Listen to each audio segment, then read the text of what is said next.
Before I get to the unboxing and the talking about Iron Maiden's classic Legacy, no, not Legacy of the Beast, the Number of the Beast album, I'm going to talk a little bit about their current tour that just started the other day. It's called the Future Past Tour, and it's you know, they do these retro tours, I guess you could call them, where they kind of go back and they recreate. They do a lot of old songs. They kind of recreate tours that they've done in the past. So this one, Future Past, they're kind of focusing on somewhere in time, and the future part refers to their latest album, Senjutsu. And when I did the Legacy of the Beast live album unboxing and talking about the other day, I made some predictions. I'll talk about those a little bit before I get to the record. I've got it here in the box, ready to be opened. It's crying my name. And I made some predictions. I was fairly close with some of them. It's, I think, somewhat kind of obvious. A couple of surprises, though. They did do Alexander the Great. I said there was no way they were going to do that. I thought, you know, they're not going to debut a song for the first time that they recorded in 1987. What's that, 36 years ago? They're not going to do a 37-year-old song for the first time in 2023. I was wrong about that, because they did, and fans, that's probably the #1 Iron Maiden song that fans have been dying for. And they did it. I'm very surprised. I'm very impressed, not even because I like that song, which I do, but just that they would, I don't know if it's them listening to their fans, or they know that people wanted to hear it. So they did Alexander the Great. Now, the things I always bang on about, they did the 4 songs I predicted from Somewhere in Time. They opened with Caught Somewhere in Time. They closed with Wasted Years, which I thought they would. They did Heaven Can Wait, and they did Stranger in Strangeland. Stranger in Strangeland was the first time live since 1999. Caught Somewhere in Time was the first time since 1987. The album came out in 86, and the tour was in 87, so it's been a long, long time since they played Caught Somewhere in Time. I love that song. A couple of things that I was kind of right on. I was kind of general or vague about this. The ones that I call the wild card songs. You know, there's always a couple of songs that they do not from the Somewhere Back in Time album or whatever tour they're, you know, kind of doing, but songs that are kind of unpredictable. Like, they did what I would call the wild card songs. I kind of predicted something like Killers. I thought they would do a Paul Di'Anno song. They didn't do any except Iron Maiden. They did Can I Play With Madness, which is a big surprise. They haven't done that for quite a few years. And what was that? The Prisoner, which I'm going to talk about on the Number of the Beast album. NOTB, the Number of the Beast. TNOTB, I guess it would be. So those are the wild cards that they did. Also, one that I was kind of right on, kind of half right, I thought they would do from Senjutsu, I thought they would do the 3 that they had done last year, which would be Senjutsu, the title track, the opening song, Stratego, and Writing on the Wall. And then I said I thought they would do one of the longer ones. I said, I think, Hell on Earth, or maybe Death of the Celts. They did them both. They did Hell on Earth and what's it called? Death of the Celts, I think. And they didn't do Senjutsu or Stratego. So I was a little bit surprised at that. So I've kind of wrong about that. And they did keep the ones that they're always going to keep, the 3, Iron Maiden, Trooper, and Fear of the Dark. They're never going to drop those. And there were some that they did drop that, as I said, they kind of don't do them all the time. And these are some heavy hitters. They dropped The Number of the Beast, Run to the Hills, and Hallowed Be Thy Name. They didn't do any of those 3. I like that. I think that's almost as good as an addition, that they feel secure enough that they can drop 3 of their, you know, most popular songs in favor of Death of the Celts or Hell on Earth or whatever. So that's it. So that tour continues through Europe. And then they're playing 3 shows in Canada in September or August or something, and then that big stupid Power Trip show in California in September or whenever it is. So that's my thoughts on Iron Maiden, the Future Past tour. Now I will get to the unboxing of the record. Now, Number of the Beast, before I unbox it, I'll talk about it in general. This is another, like for me, that was a landmark album, a huge album, very important album in my musical path. Along with, I've mentioned them, I'm not going to say them again. If you're paying attention and if you've watched these videos, you know what they are. And there are a few more to come. But I got Number of the Beast, I guess, trying to put the timeline together. It came out in 82. I probably got it in 82 because it was the new album at the time, because I remember Peace of Mind coming out, and it was the next Iron Maiden album. And a friend of mine, a guy called Vince Farrell, he lived across the street from me. I lived in Toronto at the time. And he had it first, and I went over to his house and listened to it. And I had, there was a 7-inch single of Run to the Hills. Everybody knows the classic Run to the Hills artwork. And the B-side was Total Eclipse. I had that, I don't remember the timeline, but I must have had that first. I wouldn't have bought that after I bought the Number of the Beast, I wouldn't think. So I guess my timeline was I listened to it with my friend Vince Farrell, liked it, bought the single, and then ended up buying the album. Or maybe I had the single first and then listened to it with Vince Farrell and then bought the record. I don't know. And the thing about the number of the Run to the Hills single, the 7-inch, 45 RPM. On the back of it, it had a picture of them. They're all wearing black leather jackets, and it had they were playing at Massey Hall in Toronto, and it had the Massey Hall date and maybe a Canadian, a Montreal date or a couple of dates in Canada. I guess this single, the back cover, was made specifically for Canada. So this was, for me, this was one of my very, very first, this was real heavy metal. I guess by that point, the only true, what was called heavy metal at that time that I knew was Black Sabbath, Paranoid, which I got, I think, around 1980. And I had Diary of a Madman, which I guess I got in 1982. This was heavy metal, though. These guys, they were wearing black leather jackets. Bruce Dickinson is holding the torch on the back of the Number of the Beast. If you remember the liner notes or the back of the album, it said thanks to all the headbangers, hell rats, rivet heads, whatever it was. The image of Eddie holding the devil. This was real heavy metal for me. So this really, really set my path. A real groundbreaking album for me, and I guess for a lot of people, because this album was very, I'm sure a lot of people my age or around my age would tell a similar story. This was kind of like the heavy metal version, a little bit later of Kiss Alive. That's what I think. So I will unbox it now, and no, never mind. I was going to say something. Never mind. So here it is now. Now I do have a bunch. I have to remember which one it is. So I have it on top here. Here we go. I'm getting to be a pro at opening. I used to kind of struggle at it. It took me a long time. I found it very difficult. I didn't have the coordination, the skill, the talent. But now, fucking pro. Here it is.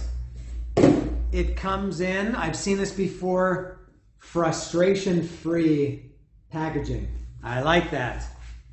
And there it is, you can see.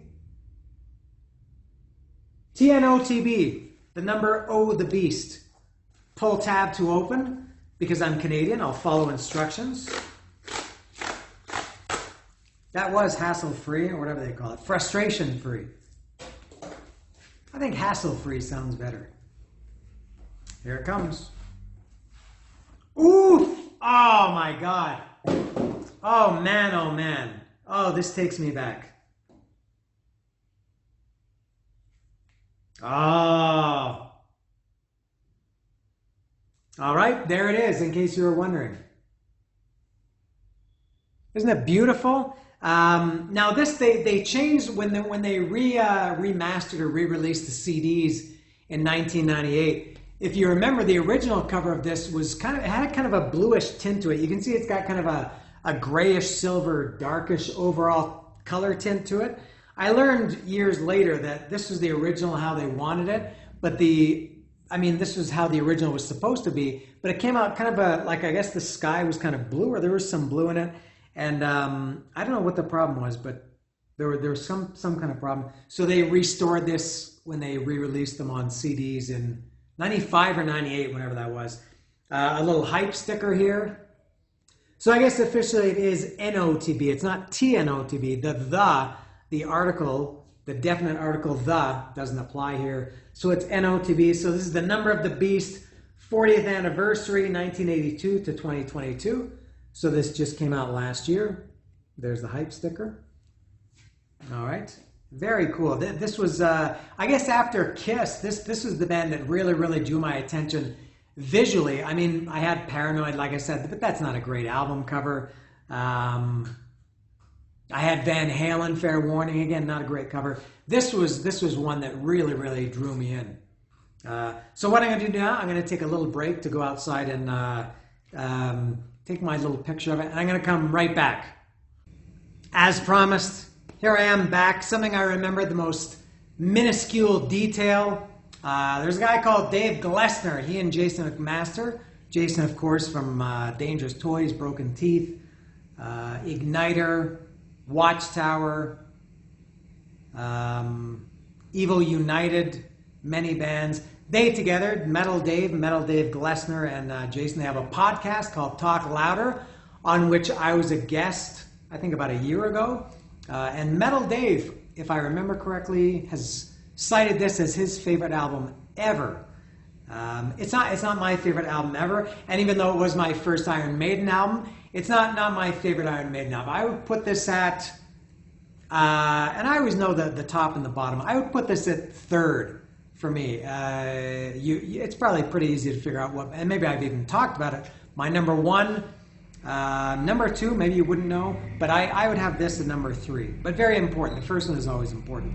So I'm gonna open it up right now, and then I'm gonna talk about each song.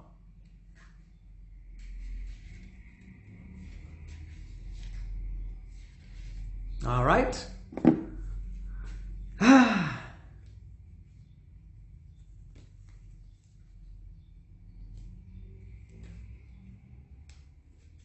Just when I thought I was getting good at this. You don't want to bend it.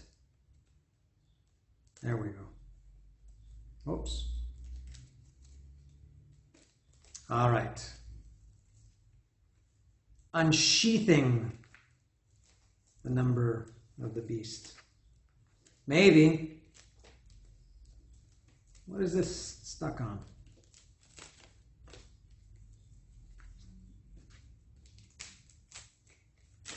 I'm having a hard time with this one.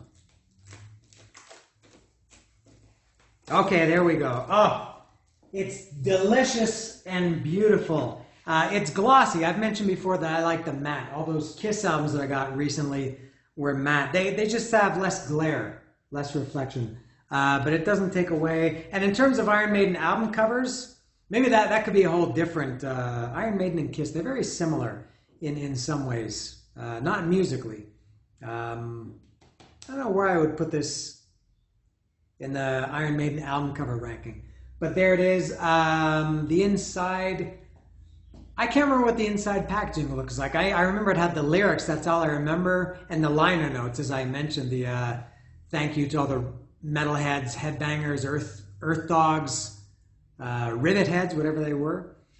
Let's see, all right. So this is film strips, photographs of all of them. This was Adrian Smith's first album with them, Clive Burr's last album. All right, and here are the lyrics. I don't remember this at all. Same with Ride the Lightning. When I opened Ride the Lightning the other day, it looked kind of unfamiliar. Let me read. Where is it? This album is dedicated to headbangers, earth dogs, rivet heads, hell rats, and metal maniacs everywhere. See you on tour. This was probably the last time Iron Maiden used the word metal. They kind of distanced themselves. Judas Priest continued with, a metal theme for a long, long time, which is maybe part of the reason why Iron Maiden kind of, went where they did and Judas Priest went down where they did. Iron Maiden kind of got out of that business, just like Metallica did after Kill 'Em All. So they said thanks to the metal maniacs. I don't know if I ever heard Iron Maiden refer to themselves as metal after this. Anything else? Make sure I'm not missing anything inside. No. All right. I've said before, that's all I ask for. Just give me some pictures or something and the lyrics and I'm happy. Anything beyond that is a bonus. Kiss with, they put posters and inserts and merch order forms and love guns and things like that. That's all you need is lyrics and maybe some photos. So going through this track by track, Invaders is first. Pillaging, looting, fighting, marauding. What else do they say in that? Raping and plundering. Invaders. Pillaging, invaders. Looting. Invaders, fighting, invaders, marauding. Invaders, raping, invaders, plundering. All right, I like that song. I like that, and Steve Harris, obviously, he rules on the bass. I don't know if it's arguable or not that he's considered the greatest metal bass player ever. Maybe him or Geezer, but the and then that little bass. I'm talking about Invaders.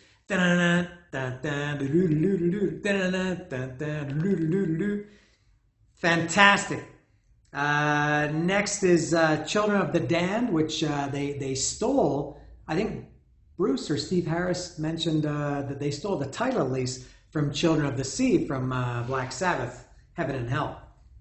That's a good one too. I think Invaders, I don't know if they've ever done Invaders live. Maybe on this tour, but I'm almost positive after that they've certainly never done Invaders. I didn't show the record.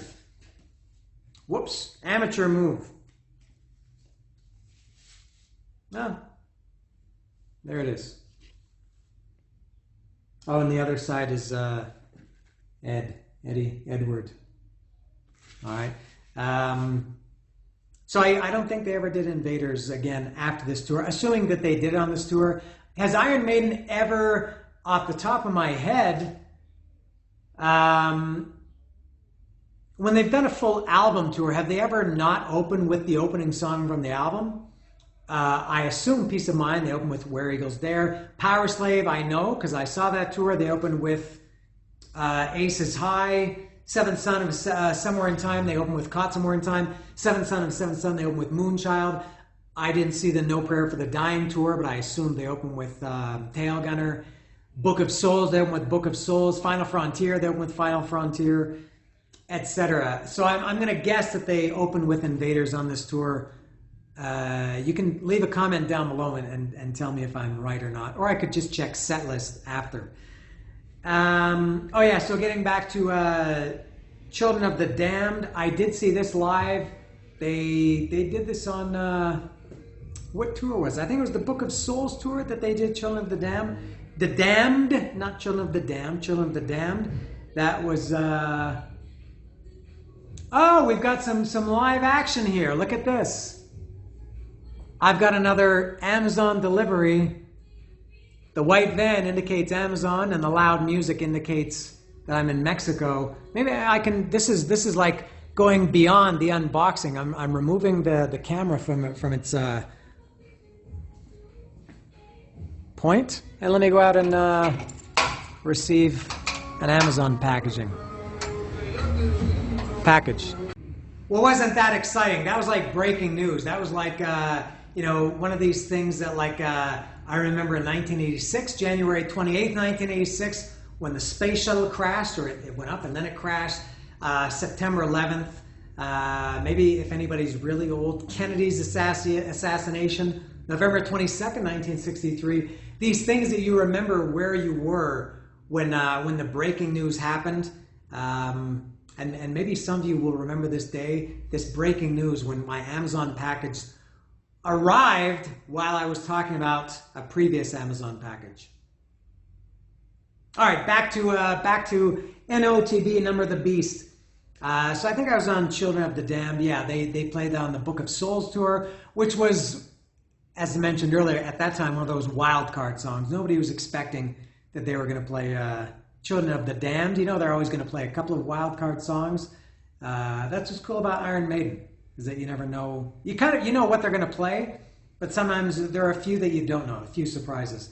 Next is, no, The Prisoner. Or was it The Prisoner that they played No, they played The Prisoner on the, I think that was on the, yeah, that was on the Maiden England tour in 2013, I think that was.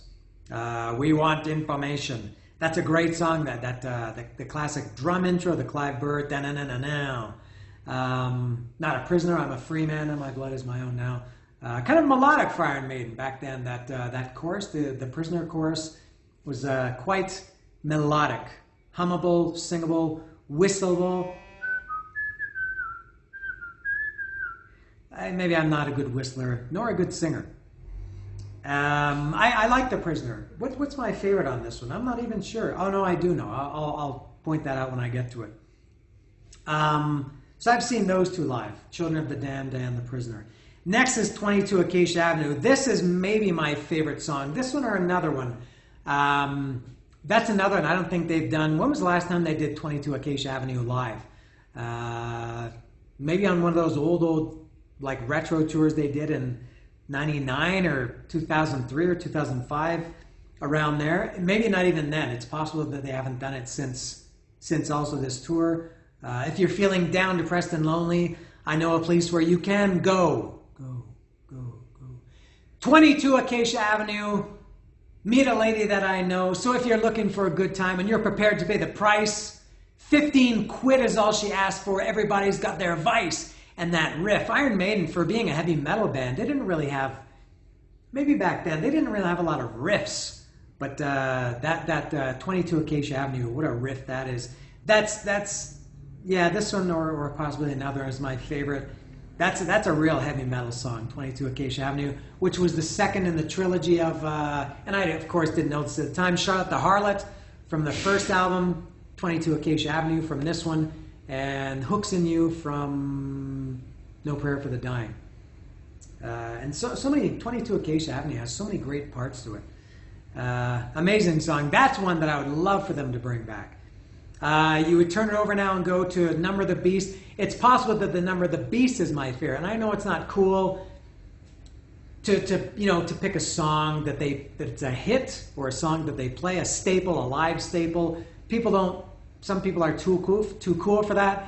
I think the Number of the Beast is a fantastic song, possibly my favorite. I don't know if I ever got tired of that.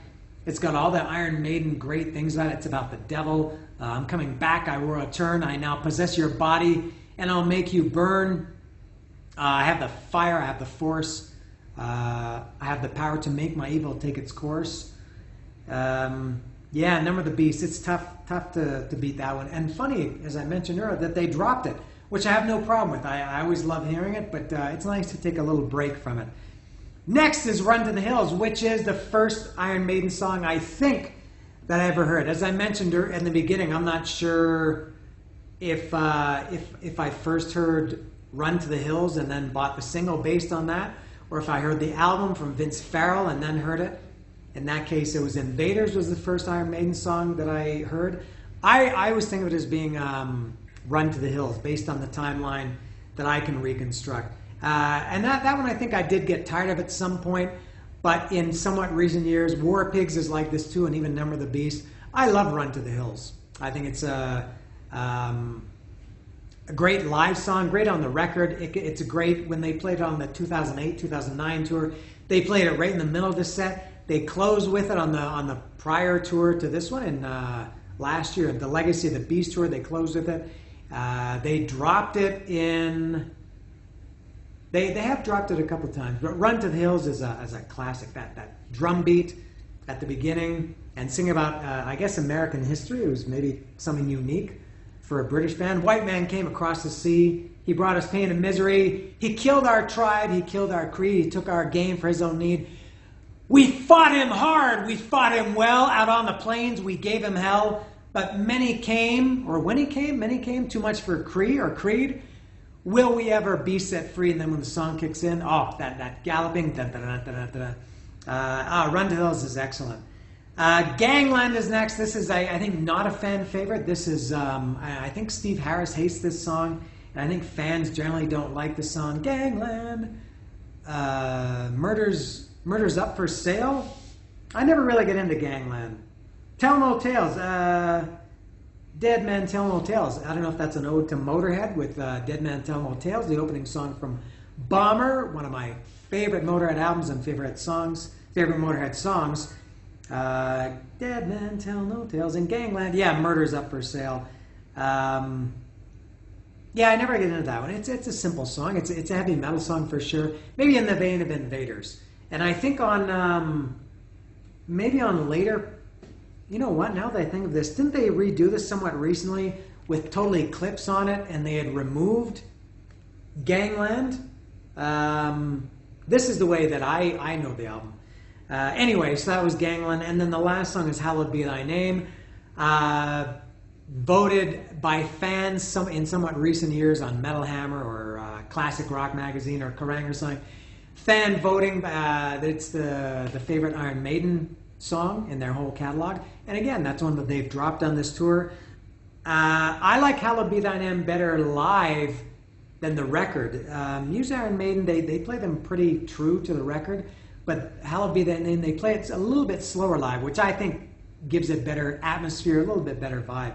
And again, so many parts of it, and it's not my favorite Iron Maiden song, but I can't disagree with it, with so many fans saying that it's their favorite. It is like it's got all the trappings of Iron Maiden. I don't know if I'm using trappings correctly, but it's similar to 22 Acacia Avenue and so many other Iron Maiden songs. It's got a lot of different parts to it. Hallowed Be Thy Name. It's a Maiden classic. And then I won't. So that's in the album, but I will talk a little bit about Total Eclipse, which was the B-side from the Run to the Hills single that I mentioned earlier. I always liked that song. And would have been great on the album, but I also kind of like that bands used to hold stuff back and release it as B-sides. Bands don't really do that as much anymore, but I don't know if they've ever played Total Eclipse live. I would welcome that, and I'm sure most fans would too, but not on this album. And again, correct me, tell me what I'm thinking. Am I confusing something that Total Eclipse was reissued on this album in place of Gangland? Somewhat, or maybe it was in addition to maybe it was 9 tracks instead of 8. But I swear I remember somewhat recently that maybe it was on the CD that Gangland got the boot and Total Eclipse was added. These are really bad looking flames too, by the way. Yeah. Anyway, so that's it for Iron Maiden, The Number of the Beast. I got a lot more, as you can see, as these came today. I got a lot more in the hopper. Yeah, I've got a hopper. But until then, this was The Number of the Beast.